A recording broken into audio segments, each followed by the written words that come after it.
Right on, writers. Welcome to the Books by Adrian author platform. This is my my imprint, I guess you would say, my brand, where which I use to publish books through and create wonderful YouTube content for you, lovely people, as you can see here. Today, you are here during the Writer's Den. This is the Writer's Den. This is the beginning of the end for the Writer's Den. This is where we begin what will be, I guess, the final season, if it can be even called the season. I'm doing 6 interviews.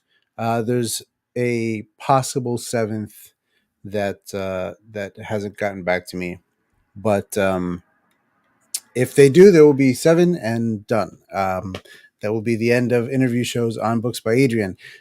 Hell of a bummer of a way to start the new one. Sorry, but that's I just wanted to let you guys know that this is going to be wrapping up here. So go ahead and catch these last 7 episodes while they're hot. I'm trying to make them the best of the bunch, and today would be no exception. We are going to be talking to the very cool, the very British, the very awesome Martin Lejeune. I can't wait to talk to him. So let's get into it, y'all.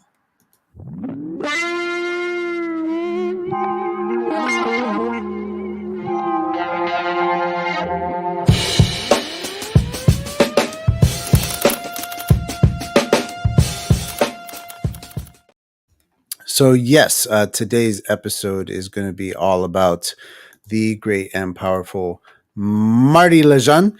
He's going to be out here with us in just a minute. Let's get some music going so that I'm not talking into nothingness. I do see some folks in the chat. Hello and welcome. Thank you so much for being here. Eloise, Shannon, Marty, of course, is in there. I'm going to start calling you Marty. I just saw Back to the Future again the other day. And yeah, I'm feeling it. Marty from now on. Let's get through a little bit of the groundwork here. If this is your first time with us, if you are joining us for the very first time, I would like to welcome you. Thank you so much for checking out my show on this channel. I am the author of the MYTHIC series. It is a sci-fi fantasy epic series. It begins technically with the prologue to my debut novel. This prologue is a short story called The Death and Rebirth of Bella Erdman. And if I was prepared, it would look like this. It is actually getting a new cover very, very soon. But in the meantime, it looks like this. And you can get that at all your favorite booksellers. But you can also get it for free if you simply go to my website. That is going to be booksbyadrian.com. Sign up for the newsletter while you are there. There's going to be a pop-up when you first get there. You can scroll down and hit it up later if you'd rather do that. Either way, it gets you the short story for free, introduces you into the world, introduces you to some of the characters and the main mystery that you'll be following through the main novel, and then dive into the novel itself, which of course is Mythic: Shadow of the Spark. Both of these you can get at booksbyadrian.com. That's going to take you to the Universal Book Link, where you can get it on Amazon or Barnes & Noble or Kobo or wherever you prefer to get it. You can get it there. You can also get signed, personalized copies directly through my website. Again, booksbyadrian.com. So go check that out. All right. Enough of the groundwork. It is time to take a sip of this coffee. No, it is time to introduce, I would say, one of my best author friends. I turn to this gentleman very often when I need advice on what to do. I very often, to his chagrin, will ignore that advice, but sometimes it's good just to hear it so you know what the opposite is. Other times he's right on the money, and I hope that I am correctly discerning which of those he is. He is a sci-fi author. He co-authored the McMurdo series, with Malcolm Bradley, and they're doing a wonderful job as Bradley Lejeune of writing that series. Their newest one is coming out, or is out? It is out. It is already out because I have one, don't I? Where are you? Yes. I actually have a copy. I have all three. And I have begun reading the McMurdo Triangle. It's taken me a while. Don't judge me. But I will be talking all about that book on this channel very, very soon. Let's go ahead and do it. Marty Lejeune.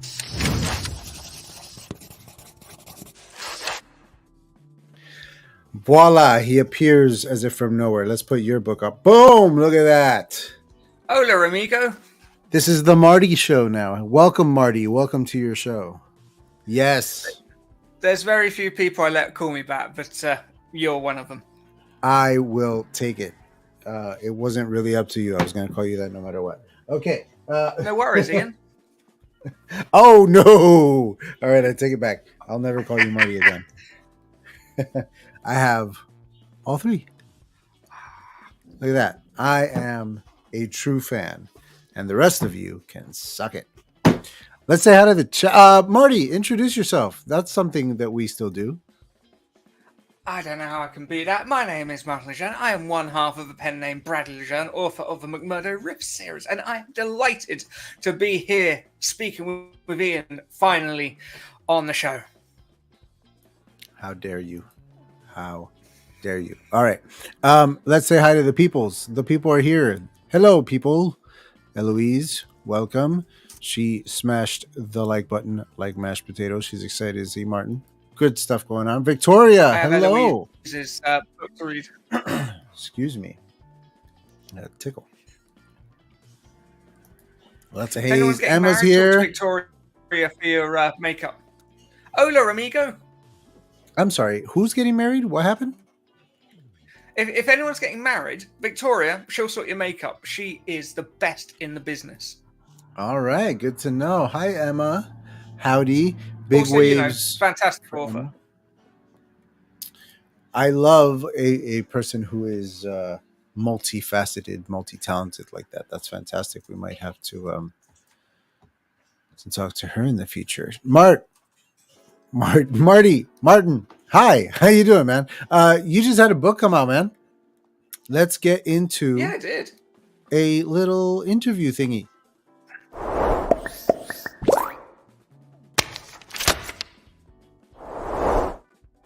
All right. It's been a while since I've done this. How's your confidence level as an author now that you are 3 books in, my guy? Published thrice. It's sort of good use of thrice. It's sort of zips between I'm amazing, I'm better than all the other people, and they're gonna find out I'm terrible. Any day now they'll kick in my door and I won't be able to do it anymore. But you put them out and people are like, hey, I read it and I like it, and you keep doing it and they keep saying it, and it kind of builds a bit of confidence, whilst at the same time you're going, it can't last. It's like Pixar. They put out like Up and Toy Story and Ants and whatnot, and everyone's going, Bug's wow. Life. And everyone's going, wow, they can do no wrong. But at the same time, they're going, should we make a bad one just to get out of the way? Right. Yeah. And that's when they put out Cars. Okay. So let's see here.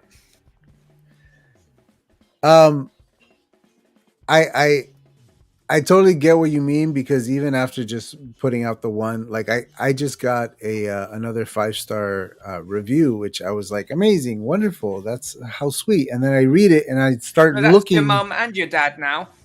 No, that's what I'm saying is I'm looking for signs that it's not legit. You know what I mean? Like I'm looking for is this person lying? Like who is, do I know them?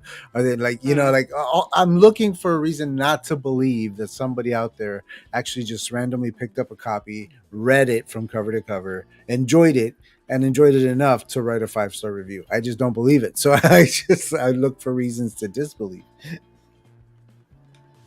Somebody I'm just gonna said say it. ka-chow, It Eloise. counts. What, cars? No, it's your buddy from work. It's Oh, your of course auntie. it If they're counts. they're saying I like this book, it counts because if your I'll tell mind is you. anything like my mind, and there's no reason to assume it is, there's a little voice going, it's not a proper one. It's not a proper. Yeah, that's exactly. But you know what? And here's why they're all uh, uh, legit. Even the ones that are like your cousin wrote it to help you out or whatever. Like it's because on one hand, the ones that are written by people who actually read the book and actually enjoyed it and have something, interesting to say about it in a review. Those reviews help out people who like really, really want to know whether or not they should pick up this book. Absolutely. Those are great. Thank you very much. The ones that are just like, this was a good book, 5 stars, and it was by your aunt or uncle or whatever, those are good too. You know why? Because they still count towards the algorithm, man. And like if they don't count towards a reader making a decision, it at least counts towards Amazon like putting your book in front of people. So at the end of the day, it's about the numbers as much as about the quality of the reviews. You need both. So What bring them on, man. Bring them all on. What do you prefer? Someone absolutely tearing you apart in a review and giving you 4 or 5 stars, or someone saying it's the best book they've ever read and giving it 1 or 2 stars?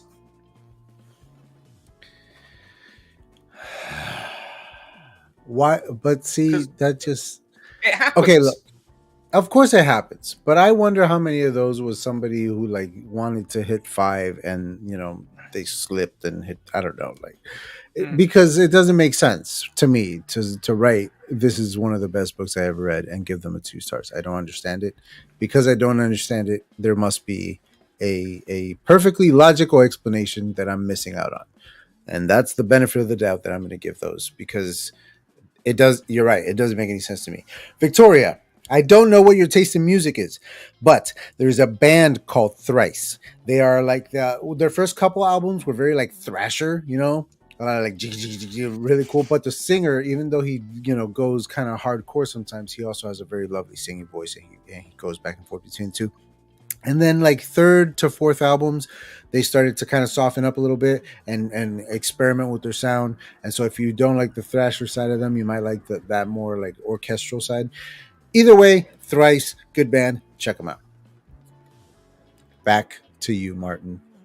Let's move on. Your use of language shouldn't necessarily be regulated on your musical tastes, but if it works for you, go for it. It just so happens that there's a band called Thrice, and I love the word thrice as much as you appear to.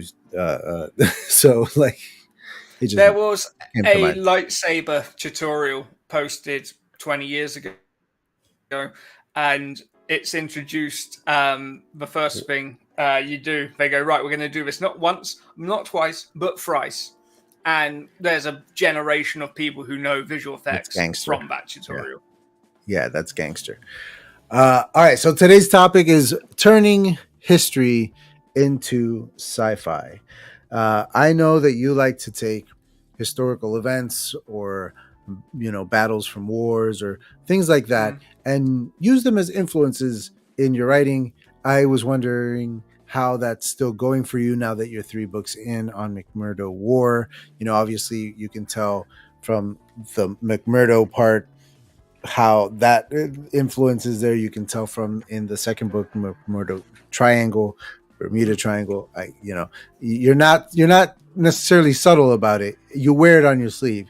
So I would just like to know Well, the thing how is that's going. that there are things that I'll throw in there, and I'm like, oh, that's so on the nose. Like, I've named a character in my current project after the Duke of Wellington, but no one knows what the Duke of Wellington's called, so I know that most people aren't even gonna get it. And Duke of Wellington was the Prime Minister who opened the first railway. Not a lot of people know that. That's the thing about historical figures is they'll have a life after what they're famous for. And usually your name lives on. There'll be a load of people sort of saying, oh, they're past it by the end, inevitably. I don't really try and take like, I'm always joking of like, oh, that'd be a great thing just to put in space. But I don't generally do that. It tends to be more things for just a flavor, or just to sort of try and add a bit of legitimacy to what's going on, and to try and just give that bit of world building, just push it into that extra bit of realism. I never, like, the McMurdo Triangle just started as like, it's right there in chapter 1 of the first book, and it was initially just like a little throwaway bit of world building. There's an essay that I've linked you to before by one of the writers of Lost, who basically was finally able to sort of admit, was it all planned from the start, or was it all made up as they went along? And the I don't understand why answer, people as with, obsess over that question. well, it's because their whole marketing push was that they had a really clever plan from the get-go, and if you hung around long enough, you'd see it. And I'm not going to come into your channel and have an argument with you about it. But but if you read this essay by Javier Groucho Marquardt, whose name I apologize for my pronunciation. Brilliant writer, does a lot of TV, does a lot of comics. And he wrote this essay about being on the first season of Lost. And you sort of expect him to be like, oh yeah, they made it all up as they went along. And he does do that. But he also says, here was something that they knew from the offset. And here was something that they said from the offset that became this other thing. And any writing, whether you plot it to within an inch of its life, or whether you make it up as you go along, you're always going to tweak things, and it will change. And when we wrote the first chapter of McMurdo Rift, we had no intention of the second book being called the McMurdo Triangle, but as it went along, it's sort of like, hey, we've started something here, and we can build on it. And and at the same time, there are things in that first book which we are like, that's gonna be a really important thing later.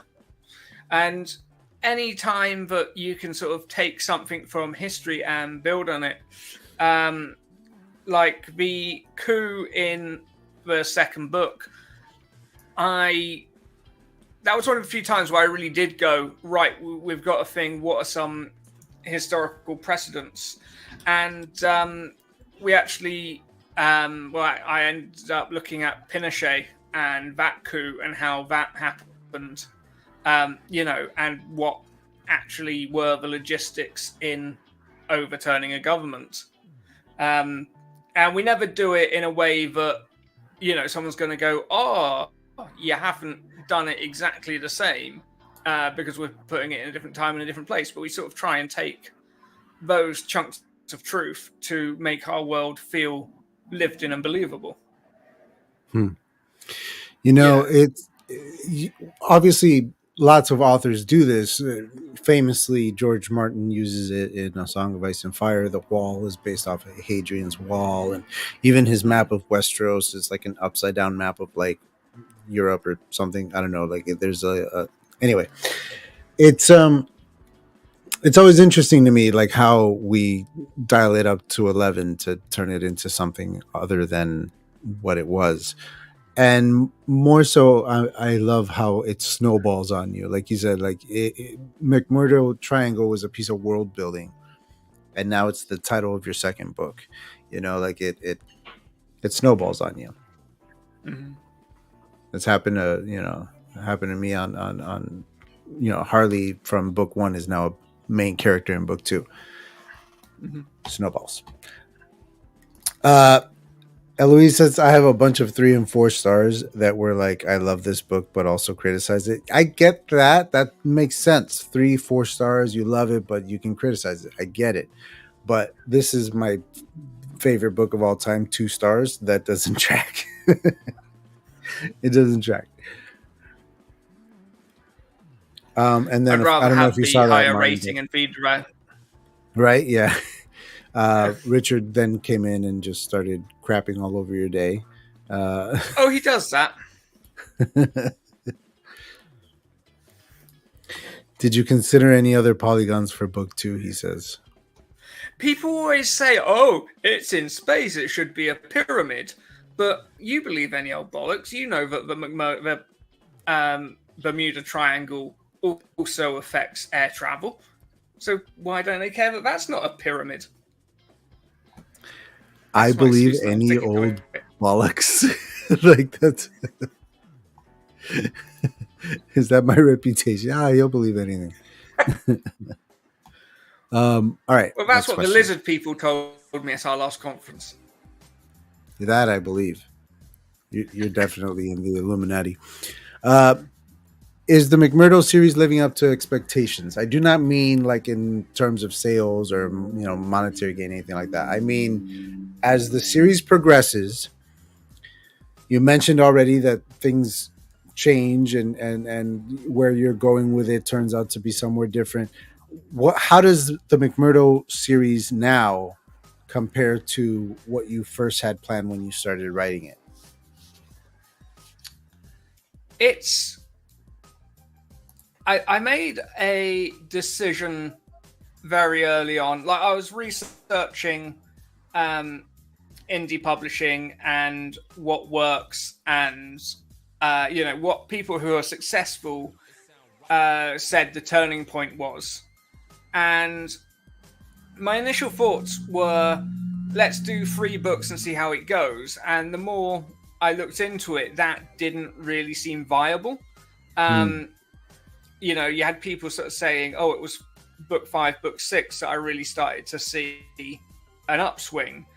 And I'm like, so let's strap ourselves in for the long run and hope it pays off.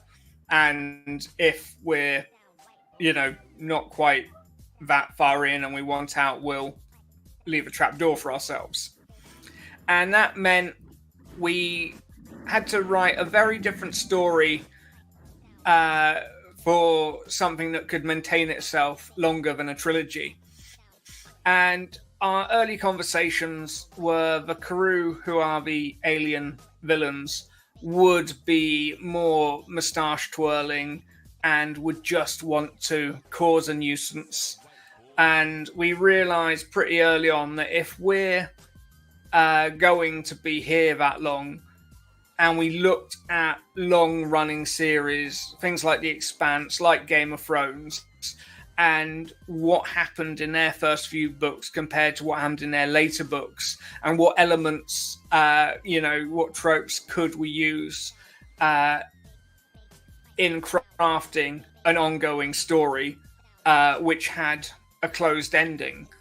And so we made what's happening in the first several books appear to be one thing, but you'll find out as the series progresses, it is in fact something quite different.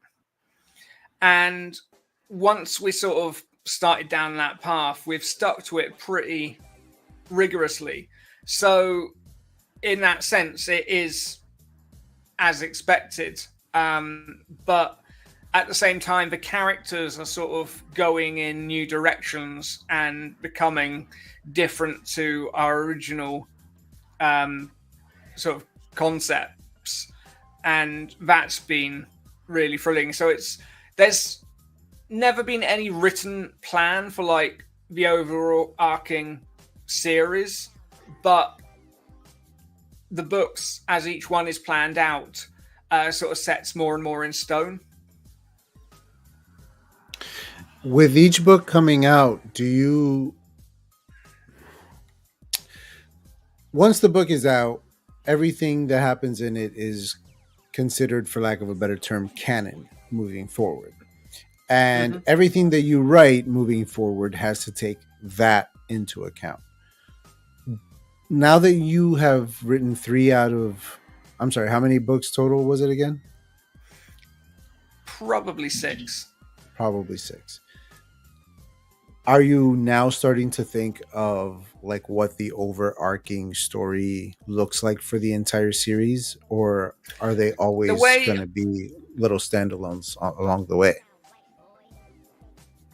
Not that the they're way I standalone. describe it is No retcons. you're a gentleman of you're a gentleman of a certain age. Did you have a Nintendo or a PlayStation? I had a Nintendo. I've always been a Nintendo kid. Daddy cool. Um, but yeah, if you played that generation of consoles, it was the first sort of time you had like the first time you went out on Hyrule Field in Ocarina of Time. It was like the largest gaming environment ever conceived, and the way it worked is sort of anything immediately in front of you was really detailed, and anything further away was in the fog, and it would sort of come into being the closer you got to it.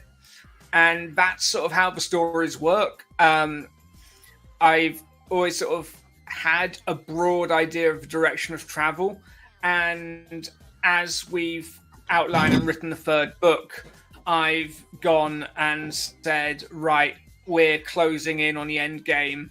Now things are worse. Now there are 2 of them. We've had to, we've started to go, right, where do we want to end this? Where do we want everyone to finish up?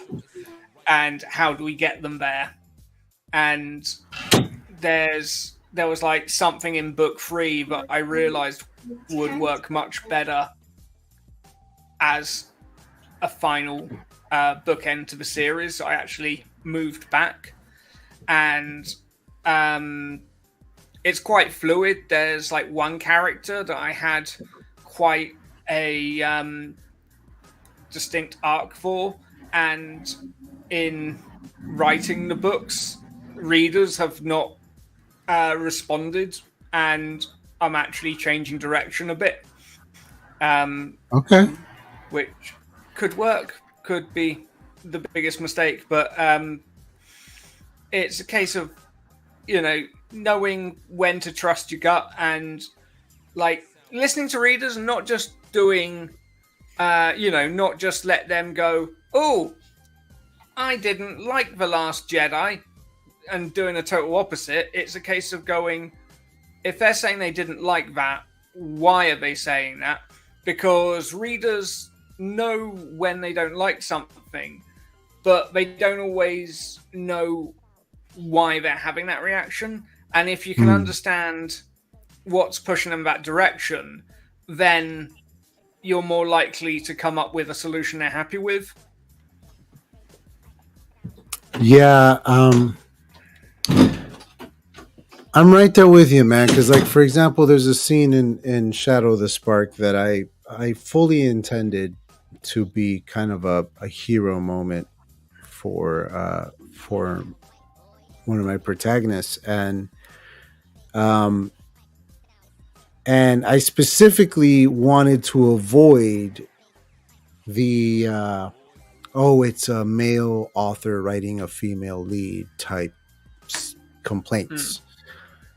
And I think that for the majority of my novel, I succeeded in that. But in that one scene where I wanted to give her this kind of hero moment, a lot of my readers are reacting with the dreaded, "Hey, this reads very much like male author writing female lead. It kind of sucks." And is that the celebration at the end of book 1? No. It's when Miggs is held captive by the brothers on the farm. and I want to go back whenever I re-release it later on with like the prologue back in there and everything, and I give it a nice little brush up on the edit. I want to rewrite that scene. I want to give it another crack.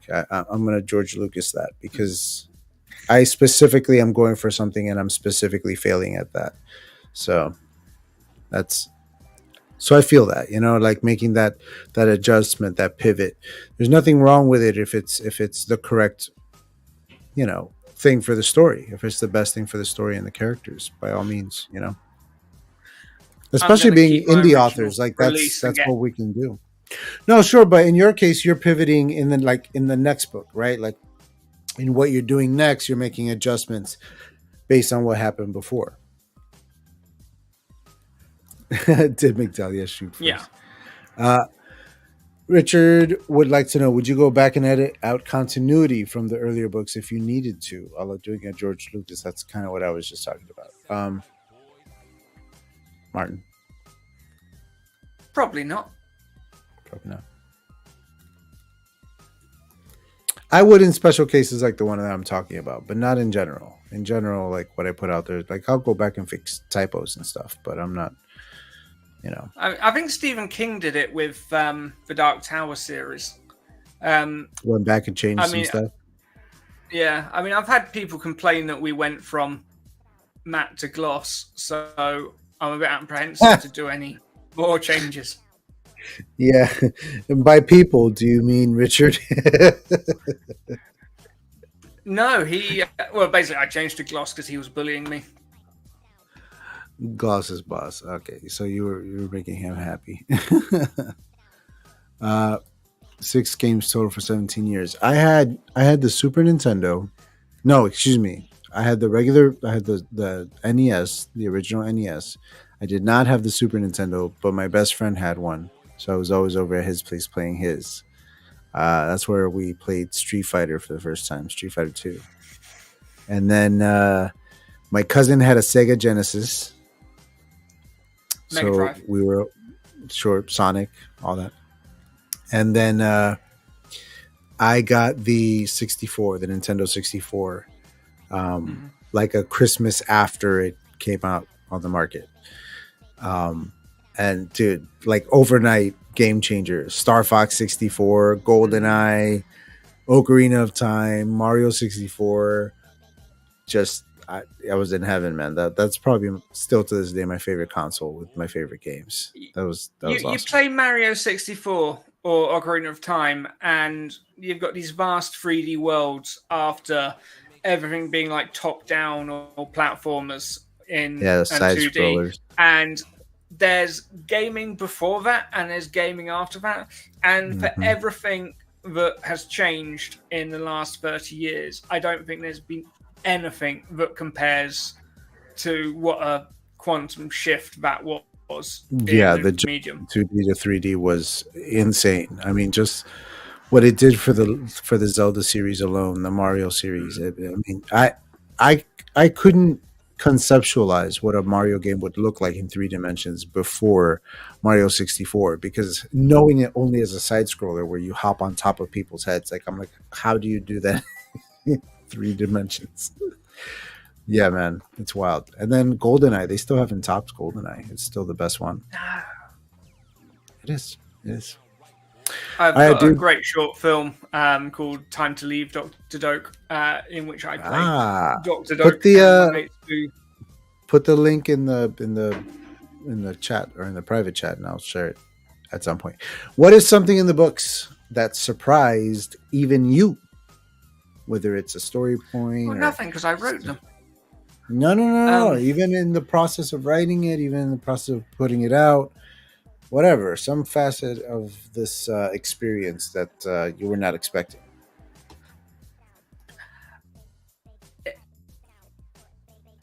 This probably sounds too canned, but the truth is, just the reaction. It's like Richard did it for you. You're good. We but like we sort of half expected to write the first book and send it out to beta readers and have a load of feedback come back, and just sort of be like, it's quite tropey, you've just put Casablanca in space, but sort of maybe if you do this and this, it will work better. And we had no confidence that Franklin's character arc really worked in the first book, and that he wasn't just generic space hero number 5. And people really related to him and his relationship with Sarah, and they really felt, that there was stuff going on like below the surface level, and the book as a whole,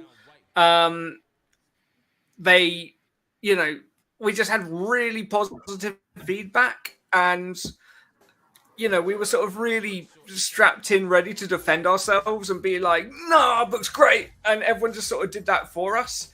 And my biggest fear wasn't the book being terrible. If the book's terrible, you can go back and you can fix it. It was just sort of coming in the middle and having people go, fine. And people really responded to it and have continued to respond to the books, and I'm absolutely blown away by that. That's such an interesting fear, right? Like not that they'll say that it's bad, like you can fix bad. And it would be awesome if they say it's great, but that middle, that meh, like what do you do with that? like what do I cut out? What do I put in? What do I fix? What do I not touch? What do I do with that? Your advice for co-authors? It's all about. It's not something you can force. It's beyond friendship. It's beyond family, and it's like no other relationship you're ever going to have. And people who just go on Reddit and go, "Oh yeah, it kind of is," but people who just go on Reddit and be like, "Oh, will someone co-write with me?" It's like, I'm not going to say it's never going to work and it's doomed to failure, but I've known Malcolm for at least a decade, and you need that groundwork. You need to sort of, you need to be able to absolutely rip their ideas to pieces and have them know that you still love them, and have your ideas ripped up to pieces by them. Oh, come on. I'm not going to stand for that. It's a one-way street here, buddy. Yeah. Right on, man. Yeah. Co-authors. Sounds like a very close relationship. And you got to know each other's strengths and weaknesses and sort of like how to share the work out and what he can do well, what I can do well, and trust them to do it. And you also have to make sure that you're not that the lab partner that doesn't do anything and just skates by on everybody else's work kind of stuff. You know what I mean? Like you got to bring your A game if you expect them to bring theirs. And you've got to know when to step away and say, it's done. And, you could keep tweaking it till the cows come home. But you got to know when to just be like, not going to do that. Got to get it done. Got to get it out. Yeah. Until the cows come home. Solo authored books in the future. What do you got? I know you got some. Space Lady Indiana Jones. Space Lady Indiana Jones. You heard it here first, guys. Books by Adrian exclusive. Right here. You're not getting that content anywhere else. It was an idea I came across in October 2022. And I was watching a documentary on the 40th anniversary of the raising of the Mary Rose. And I always say Mary Celeste. I sort of stopped to check myself. But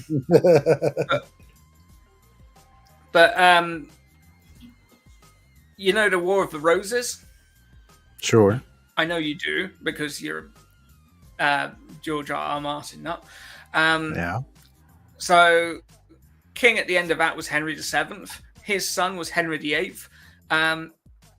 Married a lot of people, then retroactively didn't. So this was the early 1500s, and a ship left to fight the French, and in going past the Isle of Wight, somehow sunk.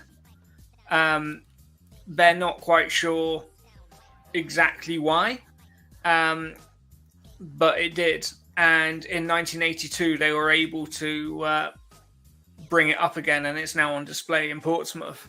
And I was watching this documentary about how you had a team of military engineers who were under civilian oversight, who, they're looking at the most logical way of bringing, this wooden ship back to the surface. The historians are obviously very precise in how they want it done, whilst at the same time the British Army is engaged in a war in the South Atlantic, and a lot of these engineers have friends and colleagues involved in that and would much rather be over there themselves. And that's when I thought what I often think, which is, put this in space and it's going to be a great book. When in doubt, just put it in space. But another example, right, of like taking inspiration from like an actual event and moving forward with that in your own. So Space Lady Indiana Jones. Yeah, so it's a series which is probably going to be called Battleship Trafalgar. And the first book is Pulsar Sky. Pulsar Sky. Love it. So it's sort of half military sci-fi, half space adventure, dual POVs. Dude, I can't wait. That sounds dope. The first book is drafted, currently being edited. Second book is outlined. Making waves. And this is by Martin Lejeune. All on his own. All on his own. So the grammar is awful. My man. That's what Grammarly is for. You're fine. Cool. All right. I'm excited, dude. I can't wait for that. I've been waiting a long time for you to put out your own thing on your own name. I'm excited. Marketing 101. If you had to give your best piece of marketing advice for indie authors out there doing it on their own, what would that be? I don't want other indie authors to succeed. This is very competitive. I'm not going to tell them that. Right. Reveal my secrets never. Right. You sounded just like me. We should swap places. That Welcome back to Books by Adrian. That's my voice. Wow. You're more New York. New York. I'm from Puerto Rico. You are. That's terrible. That last one will get you canceled, man. You got to be careful. Americans never understand that's how they sound when they try and do English. Yeah, that probably is. So yeah, Oi! Right, like it's half posh, half cockney. That's how that works. Yeah, why don't you write one book, which is like 900 pages? Make sure it takes you at least 2 or 3 years. Make sure it'll be another 2 or 3 years before you have a second book, so you can actually get some sell through. And that'll be perfect. Take it easy. You come into my house with that kind of attitude. Now it's 5 books. It's not 3 anymore. It's 5. I'm going to be writing Mythic forever. And they're each going to take 2 years. No. They won't. We're going to be back talking about these in 2030. Shut up. Get out. Obviously, the great success will have meant you'll have gone full time long before them, I have no doubt. Wow. That's the hope. We'll see. But the real answer is not exciting and it's not sexy. It's simply have a walk around the bookshop and find which section your book would go in, which shelf your book would be on, what are the books next to it, what are their covers, what are their blurbs, what are their plots, and write something that fits. Make sure, it's still the thing from your imagination. It's still the story you want to tell, but do it through the prism of the marketplace and what people are buying. You know, how do people instantly recognize where your book fits through your title, through your cover, and think about all of that before you start, and you will have a much easier time. Okay, I like it. Good advice. Good advice. Any plans for your YouTube channel in the future? I keep trying not to, and then I post things. And I have a book coming out on Friday, where we Should probably do discuss something. threads from authors, which is an exciting collab, as young people say, with romance author Emma Bennett. Oh, she was in the chat not too long ago. I Mm-hmm. don't know if she's still there, but that's exciting. I didn't actually know about that. Did I? I don't Probably think I not. did. No, I don't think I did. Keeping Um, secrets. so I'm trying to do it a bit more semi regularly, and I've sort of played about with my process and got it down so that I can create a video in quite quick succession that makes it all doable. Because people go, yeah, I've read that you shouldn't try and be on every social media and to pick one, so I've picked YouTube. And I always just think that's going to take your whole life and you'll have no time to write. um, and Yeah. I found a way to do it that I can sort of get my pearls of wisdom out, get it edited and up without it being something that's too time consuming, that it's Mm-hmm. not feasible to do with any regularity. I make no claims to be weekly or monthly, but I'll try and keep them coming because people keep saying I have good advice and that I should share it. Yeah, I would agree. I would heavily agree. Um, yeah, man, it's interesting because like I was telling you earlier that as soon as I sent out the invites for everybody to schedule their episodes, like I swear to you, I hit the button and immediately like my stomach sank and I was like, oh no, I don't actually want to do this anymore. Mm.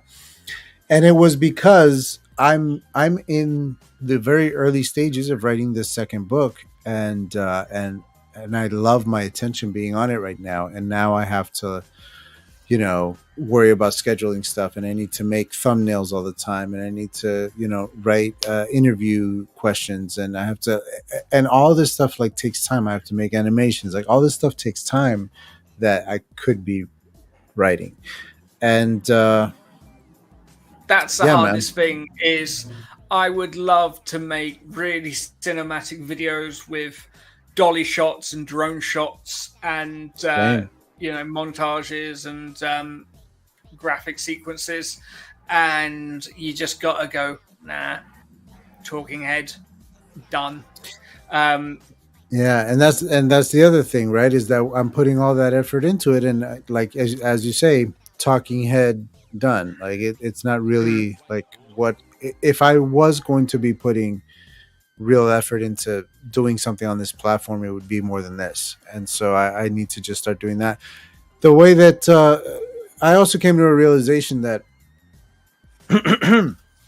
that when I started this channel, the reason I started doing interview shows is because I didn't have anything published yet. I definitely didn't want to mhm, be a how-to write channel because I had absolutely no authority on telling people how to write, having never mhm, published anything. So instead, I wanted to learn. So I figured, mhm. okay, well, I'll have people on, I'll interview them, and that will be what I do on my channel. But now I am published, and it's not that I want to do how-to stuff. I don't. But now I have books to promote. I have characters that I can be talking about. I got world building that I could be sharing with you guys. Like I could be doing stuff centered around that, Mhm. around my books, around my writing, and that's what my channel needs to be going forward. So yeah, I'm gonna do these last 6 to 7 episodes, and then that's it for interviews on my channel. And after that, yeah, like I'll have to edit videos together and stuff like that, but I'll be able to take as long as I need to in doing that. I don't have to sacrifice my writing time to do that. I can do that on its own, and when it comes out, it comes out, and that's it. You know. I find with like the stuff that works with YouTube, that the kind of stuff people talk about, that they can come up with a title, like it's all about coming up with a title that people will be searching for, and finding the thing that most people are searching for and less other people are making videos about. And if you can do that, you're going to blow up on YouTube. That basically is the secret to blowing up on YouTube. You should title this "The Secret to Blowing Up on YouTube" because it now contains the secret for blowing up on YouTube. Okay, I need to write down the secret for blowing up on YouTube. So please go ahead with the secret to blowing up on YouTube. I would love to know. So step 1, find a title for your video that most people are searching for, but also least other people are making videos about. Okay, that one step is the whole thing. Yes. And like, how do you do that? Oh, it's remarkably complicated, and people who figure it out are fantastic. Charging a lot of money as social media coaches. And like if you're, I don't know, like if you're a plumbing business and you want to make a video on how to unblock a sink, and you talk about exactly the kind of way of doing it, and that gets you a lot of a lot of views, and people are like, can't be bothered doing that, I'm just going to call this guy. That can work out really well. But that kind of thing doesn't necessarily come up as much for AuthorTube. And no one's searching Adrian's writing update week 22. Right. And like they might be searching how to make smart quotes in Scrivener. And that that can have some crossover. But by doing this kind of thing and by being active in the community, you do find that people get to know who you are and want to support you, and will buy your books. Smart quotes are just what people print in books, Richard. Oh, I didn't see us coming.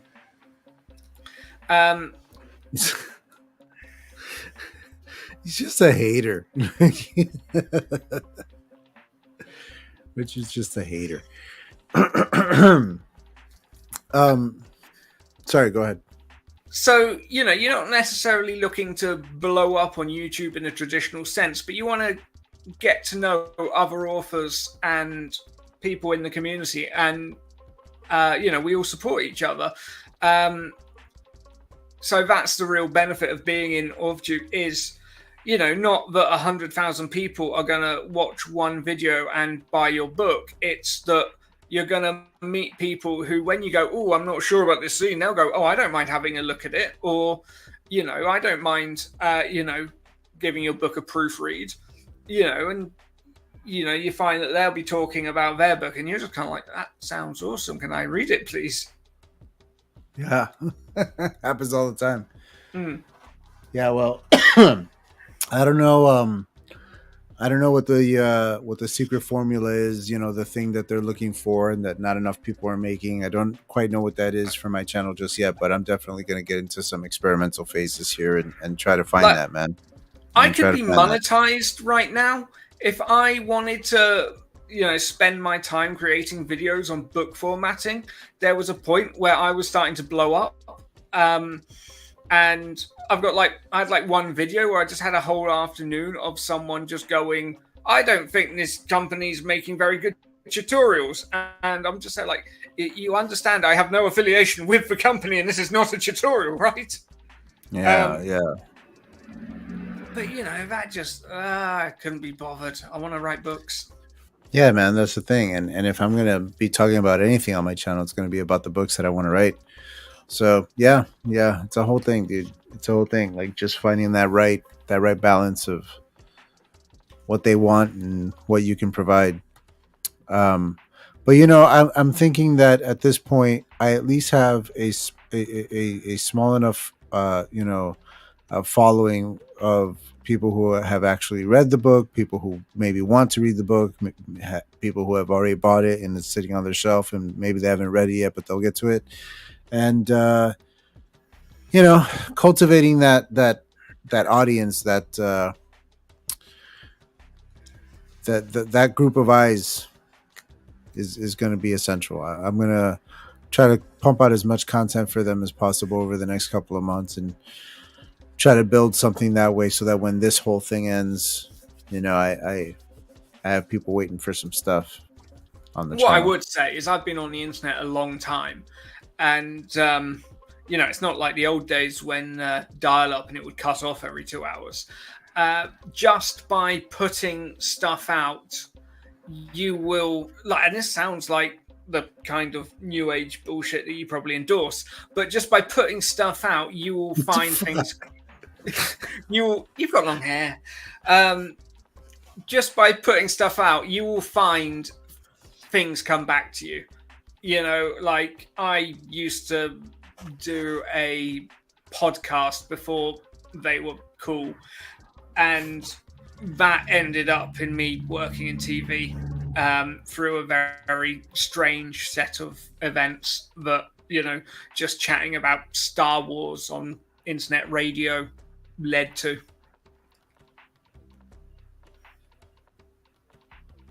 Led to Me working in TV. I thought your signal froze for a second. I was like, did we lose him? What happened there? He was just stopped in the middle of a sentence. Started trekking across the universe. Well, the biggest one that I can think of only has 4 books out and claims to be a full-time author. Oh, we're talking about author tubers. 100% sure it's the ads and sponsors and Patreon that supports her. I mean, Meow.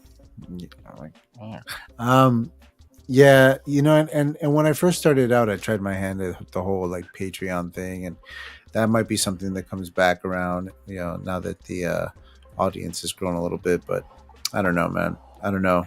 The formula seems to be changing. The landscape of YouTube just looks different these days, and I'm still trying to figure out the old landscape, and they're already onto a new one. There were some things that I was kicking around with how to make sort of YouTube stuff that could be monetized, and I just couldn't get excited for it. Yeah. Okay, let's move on from this depressing topic onto something else. Here's a good one. Book recommendations. We're wrapping up the episode. What have you been reading? What have you read lately? What can you recommend? I've just read Peter F. Hamilton's Pandora's Star, which is you'd like it. It's really big. It's like it's a two-parter, and the second one's even longer, and it's really slow and meandering for like the first 2/3, and then it really takes off and is brilliant. I really like trying to get into the classics. Robert Heinlein, Moon as a Harsh Mistress is absolutely fantastic and has a lot of influence on like a lot of the modern sci-fi series. And like it's one of those books that was written in like the 60s, and it just feels like it could have been written today. Timeless.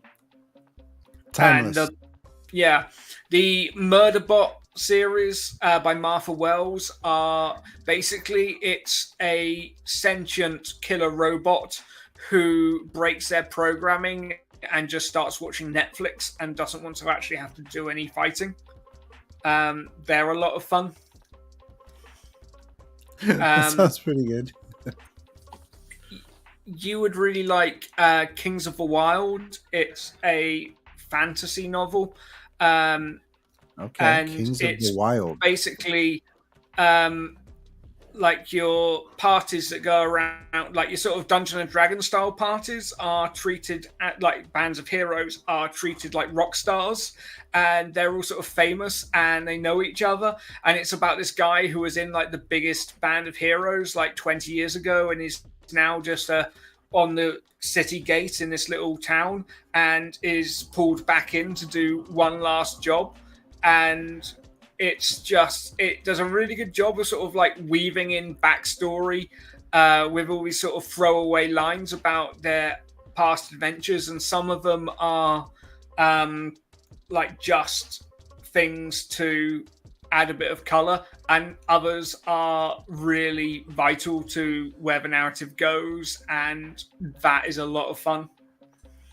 I can um, immediately see why you like that one. It definitely has that element from McMurdo Rift of the hero mm. from the time long ago. You know, I dig it. Yeah, and like, I don't really read a lot of fantasy. I'm sort of looking to do a bit more, and that one I really enjoyed. Also, I really enjoyed Price War 2: The Color of Money, which, if you've read Richard's first book, it just sort of takes it all up a notch. Right on. I could say the same thing about the McMurdo Triangle. If anybody Mm.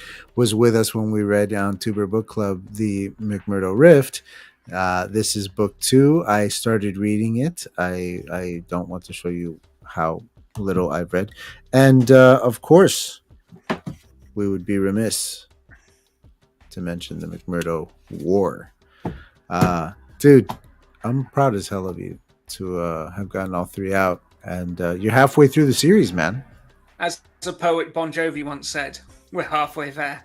Halfway there. What's your new favorite writing hack or writing tool or whatever? Um, I'm quite set in my ways at this point. You old fart, you. It's I mean, it always comes back to sprints, and people either get it or they don't. And I initially there was a book called Write Better, Write Faster by Monica Leonelli that introduced me to the concept of sprinting like 5 or 6 years ago. That just changed my life completely. And initially I sort of like pushed myself to see how long I could comfortably write, like one intense writing session of your phone's off, your computer's off, nothing's happening but writing until the alarm goes off. And I sort of started with 10 minutes, tried 15, tried 20, pulled it back a bit and sort of settled there. And then I was coming to the end of drafting Pulsar. I was finding I was getting 2/3 of the way through the sprint and sort of working my way through my notes, and then just sort of struggling to come up with what happened in the rest of the scene. And I just said, screw it, let's go back to shorter sprints. And I've done that, and that sort of reinvigorated things for me. And I'm sort of just doing a quick burst where I'm still full of energy at the end of it and not, and ready to go again, rather than feeling like I've gone, oh, let's wait an hour or so before we try again. And I'm not going, oh, I can't do 20 minutes right now, let's leave it till later. And then getting till late in the evening and going, oh, you really should be doing some writing today. If you're just going to go 10, 15 minutes, you can just go, let's just do one. And then your subconscious actually goes, yeah, I can do one. And suddenly you've done 2 or 3 and you've got a hell of a lot of words down, and you can be really proud of yourself. There you go. Yeah, I like that. The app that I use, Dabble, they recently added a sprint timer into the system, and so like now, because they always had the focus screen where everything fades away and all there is just white and you're writing, and I always hated having to have like that second screen open with a timer, and it's nice to have it all inclusive in one now. Now, if they can just get music playing in there, that would be the trifecta. Any questions for me? before we wrap up and go home? This is new. I don't Why'd you usually do. why'd you never listen to me when you say how successful I'm being? You are being very successful, but you're being very successful at doing something very different to what I'm trying to do. And there's absolutely nothing wrong with doing what you're doing, and there's nothing wrong with doing what I'm doing. We're writing two different kinds of books and marketing them two very different ways. Um, yeah, that's all Actually, it the is, most man. annoying, I the most respect annoying. the hell out of you and what you've accomplished. I look up to you, dude, and I always come to you first for advice before anybody else. Facts. The, the really annoying thing is you completely ignore me and then you go on and you're wildly successful yourself, and I don't that's know about infuriating. wildly. I really don't know where you get wildly successful from. I am definitely proud of the tentpole moments that I've had so far. Absolutely, but I don't know about wildly successful. I wish I was wildly successful, but I get what you're saying. I mean, I like I said, man. I'm doing a different thing. There's nothing wrong with that. Nothing wrong with that, brother. It has been an absolute gosh darn pleasure speaking to you today. Let's go back to being peers. Here we go. Although I It like was it worth better the like this. wait. Yeah, man. It has been a while. Welcome back. Uh, it's fitting that you've been here pretty much since the beginning. And you'll be here for the end. Next week, we will have the lovely sisters Lauren Adele and Nicole Wheatley. Later this week, you guys will finally see Martin Lejeune in the green room, which is what we are going to go record right now after you guys leave. Hey, Martin, thank you very much. Why don't you go ahead and say goodbye to the people at home? thank you for watching. My name is Martin Lejeune. I'm one half of Bradley Lejeune, the writing partnership. The McMurdo War is out now and well worth your time if you like books with spaceships on the covers, and why wouldn't you? I know I do. I know I do. All right. For those of y'all with me, that's my book. I don't feel like grabbing it. It looks like this. Go get it. The ebook is currently $2.99. That is a new low price, and it is 147,000 words, 457 pages in paperback. So it's a big boy, and enjoy. Go read it. It is a crime thriller in a sci-fi fantasy world. Book 2 is being written now. Mythic, The Face of Gaia, coming next year. Boom. You heard it. That's right. Newsletter down below. Links to this guy. This guy. I suck at this. Him. Down below. Go get it. Right on Writers. I love you. Read on readers. That too. Please, please, for the love of God, readers, read.